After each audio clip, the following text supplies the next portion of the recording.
حاج كامل، أهلا، عامل إيه؟ عامل ايه يا حاج؟ الحمد لله. قاعد ليه مش شغال كده؟ والله زهقان والدنيا جاية علي. مالك كده يا راي؟ نعمل إيه طيب؟ الحمد لله على كل حال. طب انا لسه اول يوم ليا ده اسمه بلح ايه قلت لي؟ ده سكري، صنف من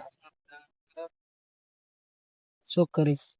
امم وهذه السكري ده البلحة من السكريات عالية جدا فيه، عالية جدا جدا والله. بص، بعيدا عن عجوى المدينة والبرحي بكام يعني الكيلو والبدري، منها يعني؟ كل منها ده ممكن يعدي 1200 أو 1300.